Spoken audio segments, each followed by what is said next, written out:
Students हम कर रहे हैं एलिंगन डायग्राम के बारे में। एलिंगन डायग्राम थोड़ा सा समझने में मुश्किल है, वैसे बिल्कुल कुछ नहीं है, इसका एप्लीकेशन वगैरह आप देखोगे बिल्कुल सिंपल है, ठीक है ना। तो हम आज स्टार्ट कर रहे हैं एलिंगन डायग्राम्स, ठीक है।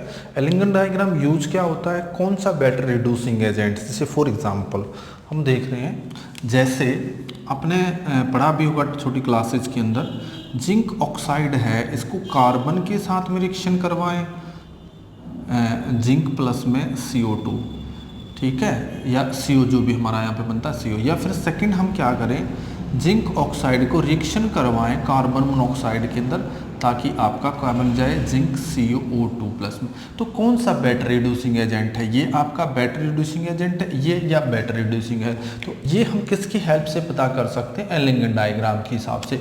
उसी तरह हम जैसे मान लिया FeO है, प्लस में कार्बन यूज करें ताकि Fe प्लस में CO बन जाए, या फिर Fe के लिए हम क्या यूज कर सकते हैं, CO यूज करें तो क्या बन जाए, Fe प्लस में CO2 बन जाए। तो इसके लिए भी कौन सा बैटर रिड्यूसिंग एजेंट है, तो वो चीज़ें हमें पता लगाना है। तो एलिंगन डायग्राम का क्या यूज है, एलिंगन डायग्राम हमें ये बताता है कि बैटर रिड्यूसिंग एजेंट कौन सा है, क्या यूज कर सकते हैं, कौन सा रिड्यूसिंग एजेंट हम यूज कर सकते हैं।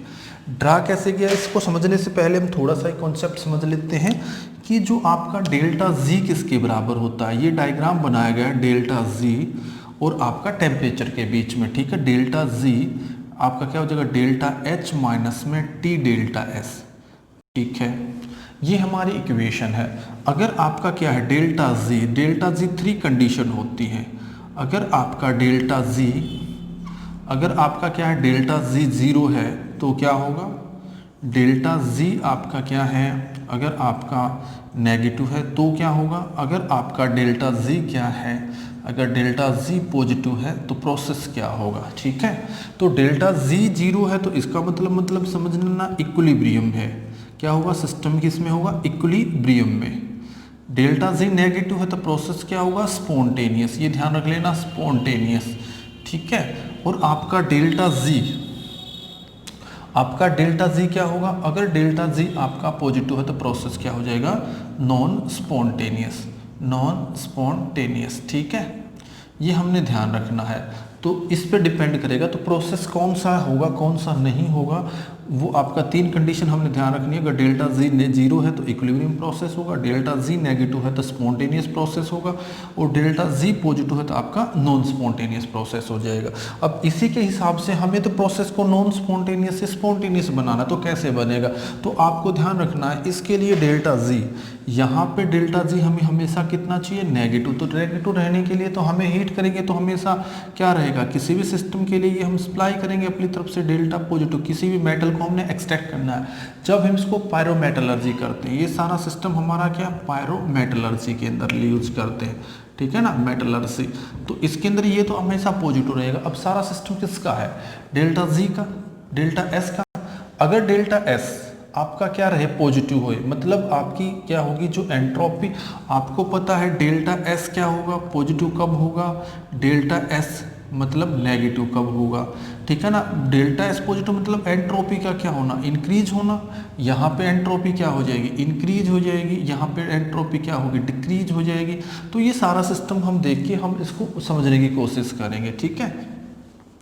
अब आपको ध्यान रखना है, देखो अब कौन सा बैटर रिड्यूसिंग एजेंट है, पहले तो ये लाइन बना कैसे रखी, ये देखो, ठीक है ना। आप देखो, एक हम ये ले रहे हैं आपकी, जैसे ये लाइन आ रही है, एक आप इसमें देख रहे हो, एक हम ले रहे हैं CO2 के लिए। CO2 के लिए आप लाइन देखो, जो कार्बन मोनोऑक्साइड की 3 लाइन है, ये आपका ये वाली जो लाइन है ये हमें रिप्रेजेंट कर रही है, ये वाली लाइन हमें क्या रिप्रेजेंट कर रही है, CO प्लस में O2 क्या बना रहा है, CO2, ठीक है। सेकंड वाली जो लाइन हमें क्या बता रही है, C प्लस में O2 क्या बना रही है, CO2, ठीक है। तीसरा हमारी जो लाइन है वो हमें क्या शो कर रही है, हमें शो कर रही कार्बन प्लस में ऑक्सीजन क्या बना रही है, CO2, ठीक है। तो आपकी 3 लाइन है, ये लाइन कैसे क्या आई, ये आपको ध्यान रखना है। जो हमने ये आपका निकाला है, ये जो ग्राफ बनाया वो किसके बीच में बना है, डेल्टा जी और हमारा किसके बीच में बना है, टेम्परेचर के बीच में, ठीक है। तो जितना टेम्परेचर हाई होगा, जितनी इसकी वैल्यू ज़्यादा होगी उस पर इफेक्ट डालेगा। देखो कैसे हम पढ़ेंगे तो हमारे लिए वो कन्वीनियंट भी नहीं होगा। तो हम यहाँ पे ले रहे हैं, ये हमारा इधर क्या है, डेल्टा जी, इधर हम ले रहे हैं टेम्परेचर। अब हमें पता है कि यहाँ पे देखो ये एंट्रोपी इंक्रीज कैसे हो रही है, जब ये आपका कार्बन इसके अंदर देखो, हमें पता है हमें एक डेल्टा एन जी लेना है, ठीक है।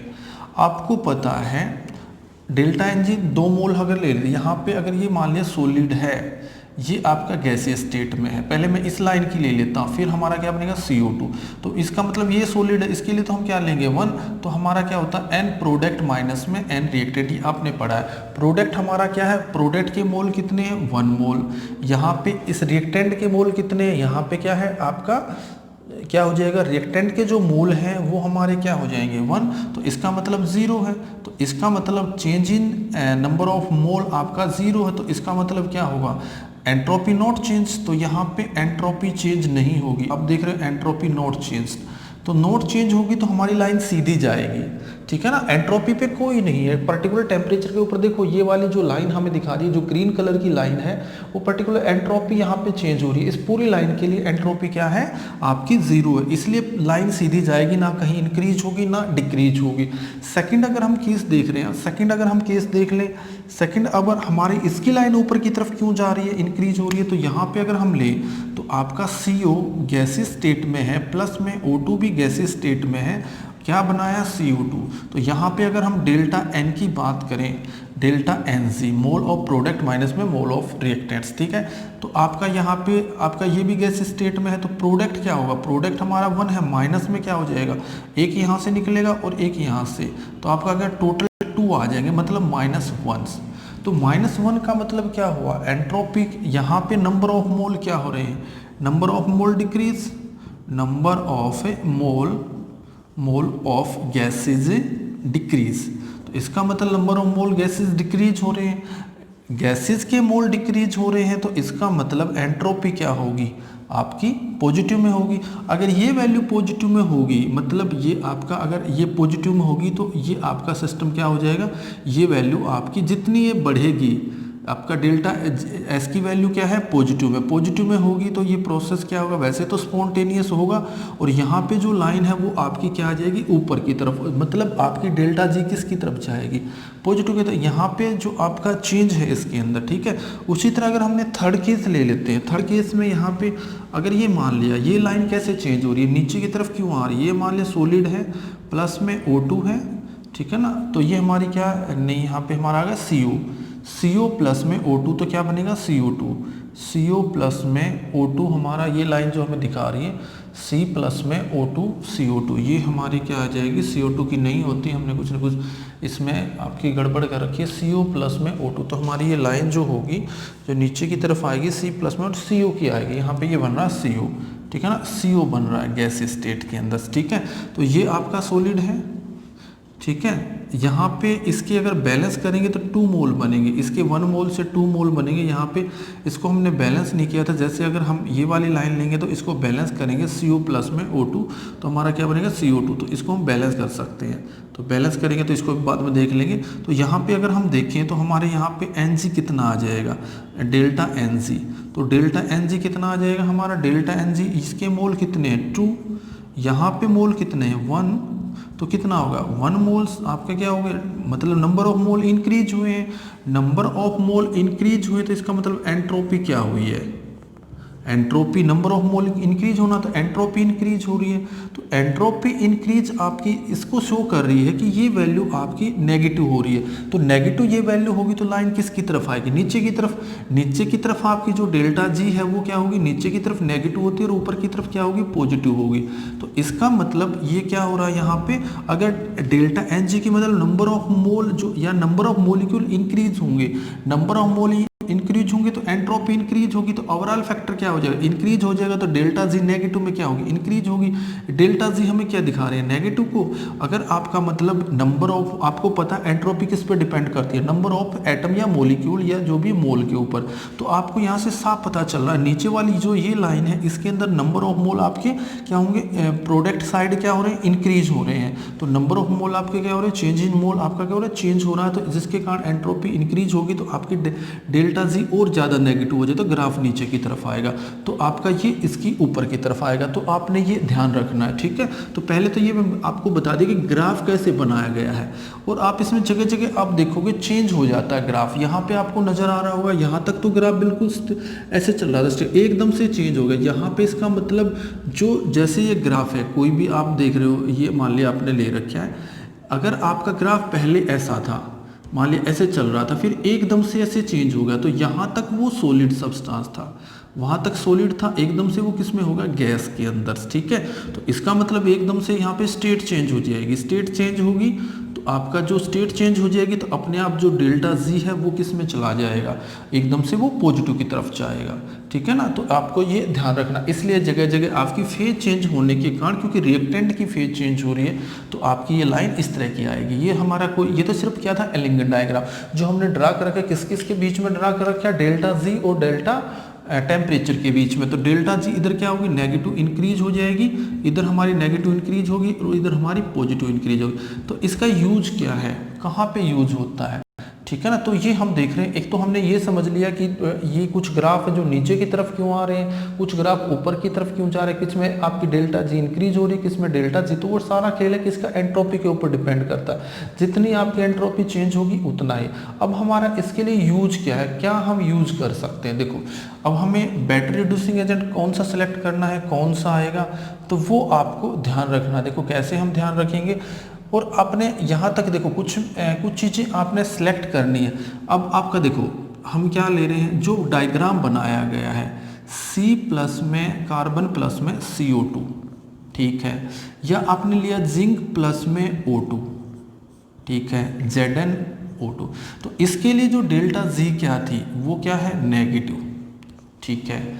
यहाँ पे भी डेल्टा आपका क्या था, डेल्टा जी यहाँ पे भी क्या है, नेगेटिव, ठीक है। आपको पता चल रहा है जब इसकी फॉर्मेशन हो रही है तो आप देखो यहाँ तक जितनी भी रिएक्शन है सब में डेल्टा जी, आप जो भी आपका डेल्टा जी क्या है, नेगेटिव। किसी में डेल्टा जी की वैल्यू कम है, किसी में ज़्यादा है, लेकिन डेल्टा जी आपका ज़्यादा। लेकिन हमारा जो पर्पज है वो क्या है, हमें तो क्या करना है, मेटल के ऑक्साइड को कन्वर्ट करना है मेटल प्लस में ऑक्सीजन्स। तो इसका मतलब मैंने रिवर्स रिएक्शन लेनी है। ये हमारी है फॉर्मेशन की, ये हमारी है फॉर्मेशन की, आपके जो बनते हैं उनके लिए, उन फॉर्मेशन की तो आपको पता साफ नज़र आ रही है, डेल्टा जी आपकी क्या है, नेगेटिव। लेकिन हमें तो क्या करना है, हमें क्या चेंज करना है, हमें जो भी मेटल ऑक्साइड को, हमारा क्या है, मेटल ऑक्साइड को किस में कन्वर्ट करना है, मेटल के अंदर। तो इसका मतलब रिवर्स रिएक्शन लेंगे, यहाँ पे हम रिवर्स रिएक्शन हम लेंगे इसके अंदर। तो रिवर्स रिएक्शन लेंगे तो हमारा क्या हो जाएगा, जिंक प्लस में हमने ये आपकी क्या है, इससे रिवर्स रिएक्शन हो जाएगी। तो इस रिएक्शन के लिए डेल्टा जी क्या हो जाएगा, पॉजिटिव है। तो इसका मतलब इसको तोड़ना हमारे लिए नॉन स्पॉन्टेनियस, तो ये हमारा क्या हो जाएगा, नॉन स्पॉन्टेनियस। तो आपने ध्यान रखना है कि आपका अगर मुझे इसको हीट करना है, अगर मैं इसको हीट करूं तो ये आपकी रिएक्शन क्या है, नॉन स्पॉन्टेनियस है, या ठीक है। तो हम इसमें 3 रिएक्शन लेके देखते हैं। तो आपको ध्यान रखना है जो हमारी फॉर्मेशन की एलिग्राम डायग्राम है वो फॉर्मेशन का बना है, ना कि आपका डिकम्पोजिशन का। लेकिन तो हमने तो क्या करना, मेटल रिसीव करनी है। तो मेटल रिसीव करनी है तो रिएक्शन क्या हो जाएगी, रिवर्स हो जाएगी। तो रिवर्स के लिए आपको पता है इसके लिए नेगेटिव है, तो यहाँ पे इसके लिए क्या हो जाएगी, हमारी रिएक्शन क्या हो जाएगी, पॉजिटिव हो जाएगी, ठीक है। अब देखो हम 3 केस ले रहे हैं, हमने 3 केस ले लिए, आपके जैसे डायग्राम में साफ नज़र आ रहा है। यहाँ पे मैंने जिंक ले लिया, एक ये ले लिया। देखो ये मेरा आपका क्या है, यहाँ पे एक रिएक्शन ले लेते हैं, ये आपकी लाइन है, यहाँ पे डेल्टा जी क्या है, 0, ठीक है, डेल्टा जी 0 है। अब आप 3 लाइन आपने देखी होंगी, एक लाइन तो आपकी ऐसे चली जाती है जो सिल्वर की है, Ag प्लस में O2 क्या बना, AgO, ठीक है। इधर डेल्टा जी क्या है, पॉजिटिव में है, और इधर डेल्टा जी किस में है, नेगेटिव में है, ठीक है ना। इधर डेल्टा जी किस में है, नेगेटिव के अंदर है। तो आपने देखा होगा इसमें। तो सेकंड जो हमारी लाइन है, सेकंड लाइन हमारी किसकी है, एच, इसकी हमारी लाइन है। ये हमारी लाइन किसकी है, एच जी की। थोड़ा सा हाई टेम्परेचर पे ये क्रॉस करती है, हम इसको थोड़ा सा और आगे बना देते हैं। तो आपने देखा ये आपकी हाई टेम्परेचर पे, ठीक है। तीसरी जो हमारी लाइन है जिंक की, जिंक की आपने लाइन देखी होगी, काफ़ी आपकी नीचे है और फिर ये आपकी क्या होगी, यहाँ से जा रही है। तो आपने इसमें देखना है, देखो अब आपका यहाँ तक तो जो आपको नज़र आ रहा है, यहाँ तक आप देख रहे हो, यहाँ तक इसकी डेल्टा जी फॉर्मेशन की नेगेटिव थी, लेकिन ऊपर जाके पॉजिटिव हो जाएगी। मतलब आपकी ये टेम्परेचर मैंने मान लिया ये मेरा 400 डिग्री सेल्सियस, 400 नहीं मान लिया 300 डिग्री सेल्सियस था, डिग्री सेल्सियस। तो 300 डिग्री से पहले बिफोर आप देख रहे हो तो आपका क्या था, डेल्टा जो Ag प्लस में O2 क्या बना था, AgO। तो यहाँ पे डेल्टा जी आपने देखा नेगेटिव है, क्योंकि ये डायग्राम हमें शो करा, क्योंकि सारी इंफॉर्मेशन में डायग्राम से भी लेनी है। तो डेल्टा जी नीचे की तरफ, तो इस लाइन से नीचे यहाँ तक के टेम्परेचर पे आपको ये वाली लाइन हमें क्या दिखा रही है, बिल्कुल आपका क्या है, नेगेटिव है। तो इसकी अगर हम अपोजिट ले लें, क्योंकि हमें तो इसको हीट करना है, तो क्या करोगे आप, अगर आप इसको हीट करोगे इस टेम्परेचर से, मान लिया 300 डिग्री से बिलो 300 डिग्री सेल्सियस, तो आपका नहीं बनेगा, आपका डेल्टा जी प्लस में O2 नहीं होगा लो टेम्परेचर के ऊपर, क्योंकि आपका लो टेम्परेचर के ऊपर ये डेल्टा जी है। तो इसको हीट करोगे तो डेल्टा, इसके अपोजिट में डेल्टा जी क्या हो जाएगा, पॉजिटिव हो जाएगा, ठीक है ना। तो आपको साफ दिखाई दे रहा है कि इससे नीचे, लेकिन इससे जैसे ही फॉर्मेशन की लाइन ऊपर की तरफ जा रही है, ये आपको देखो यहाँ पे जो लाइन है जो फॉर्मेशन वाली है, ये वाली, ठीक है ना। अब ये आपकी क्या हो जाएगी, इससे इस पॉइंट से टेम्परेचर से ऊपर जाके क्या हो जाएगी, पॉजिटिव हो जाएगी, ठीक है ना। तो आप देख रहे हो इसमें जो इस लाइन से ऊपर जाके आप देख रहे हो रिएक्शन, देखो इसकी अबो 300 डिग्री सेल्सियस, अबो 300 डिग्री सेल्सियस। तो 300 जो Ag फॉर्मेशन है, Ag प्लस में O2 वो क्या जा रही, फॉर्मेशन आपकी पॉजिटिव में चली गई। तो यहाँ पे जो AgO बना है वो क्या हुआ, यहाँ पे डेल्टा जी इसके लिए क्या हो जाएगा, पॉजिटिव। जब रिएक्शन को रिवर्स करेंगे, अबो 300 से अबो से रिवर्स करेंगे, Ag प्लस में O2, मतलब अबो 300 ले लेंगे, तो आपका क्या हो जाएगा, यहाँ पे क्या बन जाएगा, Ag प्लस में O2, ठीक है। तो यहाँ पे डेल्टा जी क्या हो जाएगी, नेगेटिव, डेल्टा जी नेगेटिव, तो प्रोसेस क्या हो जाएगा, स्पॉन्टेनियस। तो प्रोसेस क्या हो जाएगा, स्पॉन्टेनियस। तो इसका मतलब ये है कि ये ऑटो रिडक्शन कर सकता है। जो आपकी मेटल जो सिल्वर ऑक्साइड है, हम क्या करते हैं इसको 300 डिग्री पे, हमें किसी रिजेंट की ज़रूरत नहीं है, इसके लिए हमें किसी रिजेंट की ज़रूरत नहीं है, क्योंकि आपका 300 से थोड़ा सा ही अब हो जाते, जो आपकी पॉजिटिव थी फॉर्मेशन पॉजिटिव हो जाती है, लेकिन इसकी डिकम्पोजिशन नेगेटिव हो जाती है। तो इसका मतलब ये नेगेटिव केस हमें दिखा रहा है कि 300 डिग्री पे हीट करेंगे तो ये आपका जो मेटल है, हम इसको विदाउट यूजिंग किसी रिड्यूसिंग एजेंट को यूज किए बगैर, जिसको हम बोलते हैं ऑटो रिडक्शन या सेल्फ रिडक्शन, तो इसको तो हम कैसे निकाल सकते हैं, इसको सिर्फ हमें किसी रिजेंट की ज़रूरत नहीं है, सिर्फ सेल्फ रिडक्शन से निकाल सकते हैं, सेल्फ रिडक्शन से, ठीक है। ये आपको ध्यान रखना। अब चलते हैं सेकंड केस के ऊपर। हम सेकंड केस के ऊपर ले रहे हैं, हम मरकरी को भी ले सकते हैं, हम ये ले रहे हैं जिंक वाली, जो जिंक की लाइन है Zn प्लस में O2, तो क्या बना, ZnO2, ठीक है। ये मान लें टेम्परेचर मेरा होगा आपका लगभग 1200 डिग्री सेल्सियस, ठीक है ना। मैंने इस टेम्परेचर को ले लिया लगभग 1200 डिग्री सेल्सियस, ठीक है। तो आपका यहाँ तक की अगर आप लाइन देख रहे हो, जो ये वाली लाइन है 1200 डिग्री तक, इसका मतलब इसकी फॉर्मेशन है बिलो 1200 डिग्री सेल्सियस। आप इसमें देख रहे हो जो ये लाइन है इसकी फॉर्मेशन की, जिंक प्लस में ऑक्सीजन, इस लाइन से नीचे जितनी भी आपकी जो भी लाइन है वो आपकी नेगेटिव डेल्टा जी के लिए रिप्रेजेंट करती है। तो यहाँ पे आप देख रहे हो तो जिंक ऑक्साइड बनेगा, तो इसके लिए डेल्टा जी क्या है आपको पता है, नेगेटिव है। तो इसका मतलब जो रिवर्स रिएक्शन ले लेंगे, इसकी रिवर्स रिएक्शन लेंगे तो जिंक ऑक्साइड को क्या करेंगे, हीट करते हैं, तो आपका क्या हो जाएगा, जिंक ऑक्साइड प्लस में O2, लेकिन वो आपका बिलो रिएक्शन क्या हो जाएगी, इसके लिए डेल्टा जी क्या हो जाएगी, पॉजिटिव। तो प्रोसेस क्या होगा, नॉन स्पॉन्टेनियस। तो इसका मतलब ये प्रोसेस आपका क्या हो जाएगा, नॉन स्पॉन्टेनियस। तो इस टेम्परेचर के ऊपर हम इसको डिकम्पोज नहीं कर सकते। तो लेकिन हमें कितना टेम्परेचर, अगर मैं ये टेम्परेचर ले लेता, सपोज किया, तो इसकी फॉर्मेशन जो आपकी जिंक की हो रही है, जिंक प्लस में O2 अबो 1200 डिग्री सेल्सियस, अगर मैं ये ले लेता तो इसका जो जिंक ऑक्साइड बनेगा उसके लिए डेल्टा जी मेरी क्या आ जाएगी, पॉजिटिव आ जाएगी। आपको पता है इस लाइन से ऊपर डेल्टा जी पॉजिटिव होता है। अगर 1200 डिग्री पॉजिटिव, अगर मैं इसको अपोजिट करेंगे, रिएक्शन को रिवर्स कर देंगे, मान लिया सपोज कर लिया मैंने रिएक्शन को रिवर्स कर दिया, मैंने रिएक्शन को क्या कर दिया, रिवर्स। अगर मैं इसको रिवर्स करता हूँ तो जो जिंक ऑक्साइड है वो डिकम्पोज हो जाएगा। अब वो कितने पे, आपका जिंक प्लस में ऑक्सीजन कितने पे, अब वो 12 डिग्री सेल्सियस, ठीक है। लेकिन डिकम्पोज तो हो जाएगा, लेकिन ये हमारी अनकन्वीनियंटल, क्या हमें कितनी एनर्जी वेस्ट करनी पड़ेगी उसको 1200 डिग्री सेल्सियस पे उसको क्या करने के लिए, सेल्फ रिडक्शन के लिए। अगर मुझे ये यहाँ पे हमें किसी रिजेंट की ज़रूरत नहीं पड़ी, सेल्फ रिडक्शन होगा। सपोज कर लिए हमने ये सेल्फ रिडक्शन हो तो गया, लेकिन हमें उसको कितना हीट करना पड़ा, ये देखो आप, हमने इसको 1200 डिग्री सेल्सियस पे हीट करना, जो काफ़ी हमें एनर्जी वेस्ट हो जाएगी। तो हम क्या करें, हम कोई दूसरा मेथड यूज कर लेंगे। तो हम क्या बेटर ले इसके लिए, तो इसके लिए हम बेटर ले लेंगे। आप यहाँ पे नजर देखो, इस टेम्परेचर के ऊपर, ठीक है, इस टेम्परेचर के नीचे जो ये लाइन है वो आपकी इसके लिए किसका काम करेगी, रिड्यूसिंग एजेंट्स। ये आप क्या करें, हम इसके लिए क्या यूज कर लें, रिड्यूसिंग एजेंट।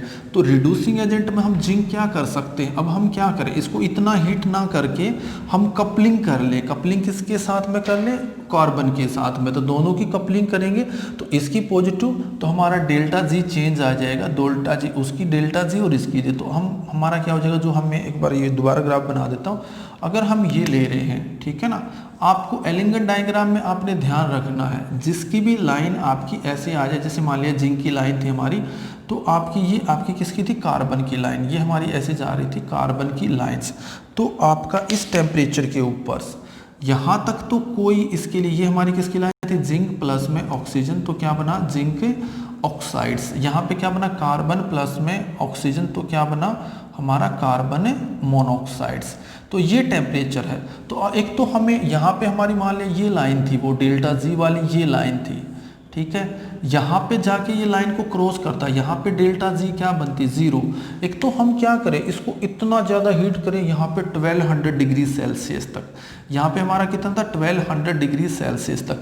या हमारे पास दूसरा ऑप्शन है, हम इसका रिड्यूसिंग एजेंट ले लें। इस टेम्परेचर में देखो ये लाइन इससे कम है, आपने इस डायग्राम में देखना है, जिसकी भी लाइन कम होगी, मतलब ऊपर वाले से जिसकी लाइन नीचे होगी, वो आपका दूसरे के लिए एज ए रिड्यूसिंग एजेंट का काम करेगा, ठीक है ना।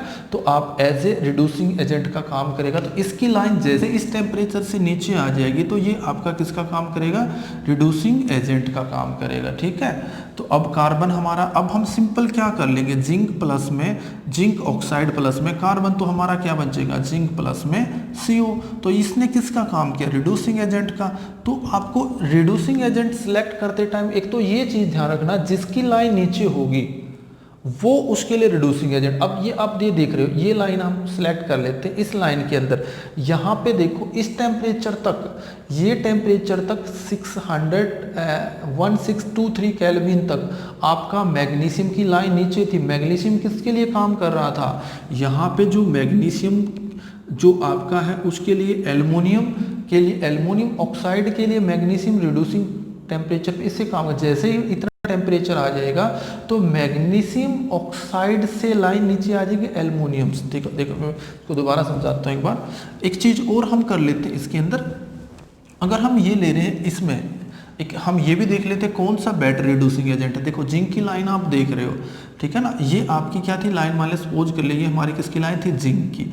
ये आपकी किसकी लाइन है, CO2 की। CO प्लस में C प्लस में कार्बन प्लस में O, क्या बना CO, ठीक है।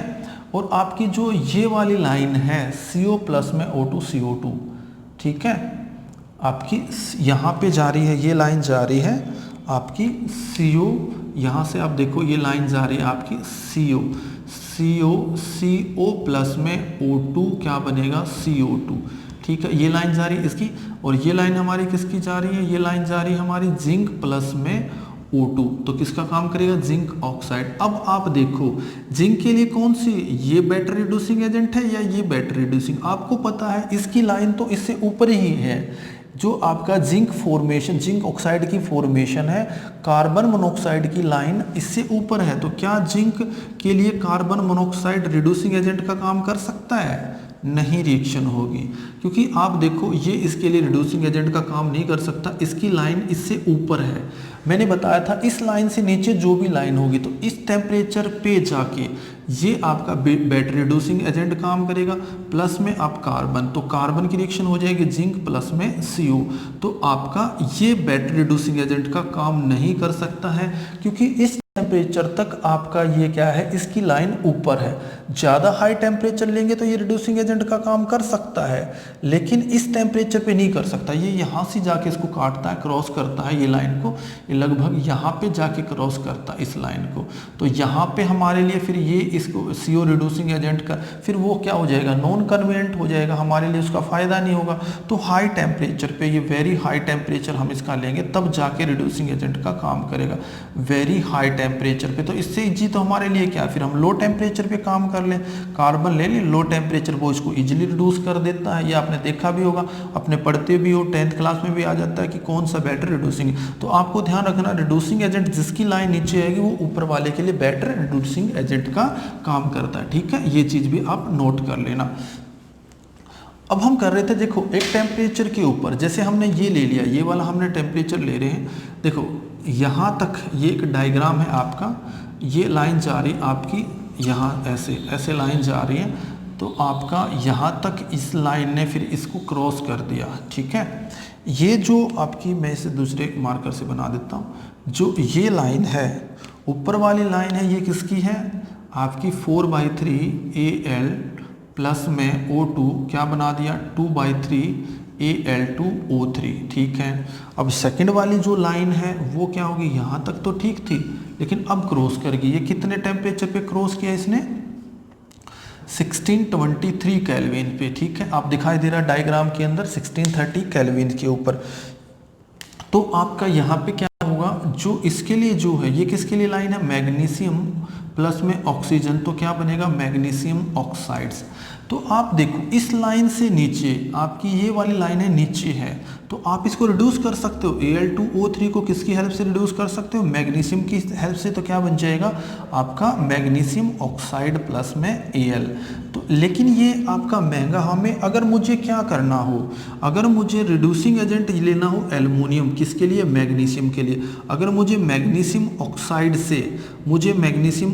से क्या लेना हो, मुझे मैग्नीशियम ऑक्साइड से एल्युमिनियम लेंगे तो कितने टेम्परेचर से लेंगे, वो काम करेगा, अब वो आपका कितना से करेगा, 12-13 आपका 1623 केल्विन पे, 1623 केल्विन पे यहाँ पे आपको दिखा रखा है टेम्परेचर, तो 1623 केल्विन के ऊपर तब जाके आपका मैग्नीशियम प्लस में Al2O3 करेगा, क्योंकि लाइन यहाँ तक इसकी मैग्नीशियम की लाइन नीचे थी, तो मैग्नीशियम आपका इसके लिए रिड्यूसिंग एजेंट करता है, लेकिन मुझे मैग्नीशियम महंगा होता है तो मुझे एल्युमिनियम सस्ता होता है, एल्युमिनियम से मैग्नीशियम निकालना है, तो मुझे क्या करना पड़ेगा, इस टेम्परेचर पे मुझे मैग्नीशियम ऑक्साइड को एल्युमिनियम के साथ में हीट करना पड़ेगा, क्योंकि इस टेम्परेचर से जाके नीचे लाइन आपकी ये आ जाती है, इसकी जो गिव्स फ्री एनर्जी है नीचे हो जाती है, तो ठीक है ना, तो इसकी गिव्स फ्री एनर्जी इससे कम है, तो ये एज ए रिड्यूसिंग एजेंट का काम कर सकता है, ठीक है। एक आपको मैं क्वेश्चन भी दे रहा हूं, आपने ये करना है, आयरन के लिए बैटरी रिड्यूसिंग एजेंट कौन है, जो आयरन की आप लाइन देखो इसके अंदर,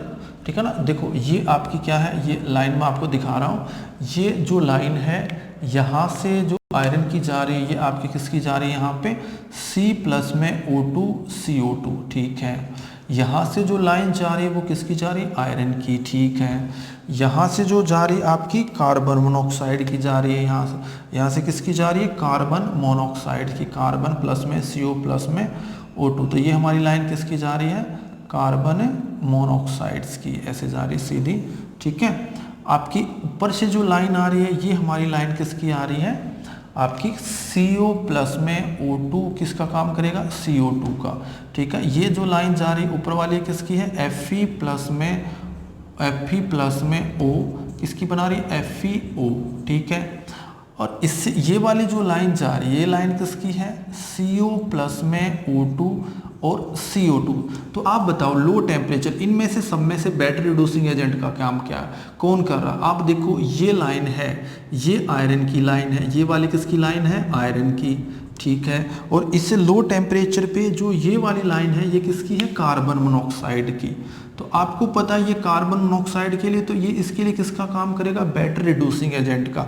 अगर मुझे Fe को लो टेम्परेचर पे, देखो कार्बन भी काम कर रहा है लेकिन कार्बन इस टेम्परेचर के बाद ही काम कर रहा है, इस टेम्परेचर के जो बाद है यहाँ से जो टेम्परेचर इसके बाद आपका कार्बन का नीचे आया, तो इसका मतलब जो कार्बन है वो रिड्यूसिंग एजेंट का काम करेगा एट हाई टेम्परेचर पे, हाई टेम्परेचर पे रिड्यूसिंग का काम करेगा।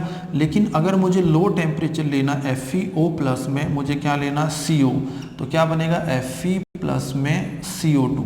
तो ये मुझे यहाँ पे जो ये किसका काम करेगा, हमें लाइन बता रही है कि ये लो टेम्परेचर पे काम करेगी रिड्यूसिंग एजेंट का, लेकिन FeO प्लस में CO, तो ये आपका जो Fe बनाना है ये हमें किस पे काम कर सकता है, हाई टेम्परेचर पे, हाई टेम्परेचर पे ये हमारा रिड्यूसिंग एजेंट का काम कर सकता है, ठीक है। हाई टेम्परेचर पे किसका काम कर सकता है, रिड्यूसिंग एजेंट का, ठीक है। तो आपको ये ध्यान रखना है, ये इसका आपका यूज है। मैं एक बार फिर बता देता हूँ, what is the role of the Ellingham diagram. Ellingham diagram होता है जो हमारा यूज होता है वो किसके लिए होता है, एलिंगन डायग्राम हम यूज करते हैं रिड्यूसिंग एजेंट पता लगाने के लिए।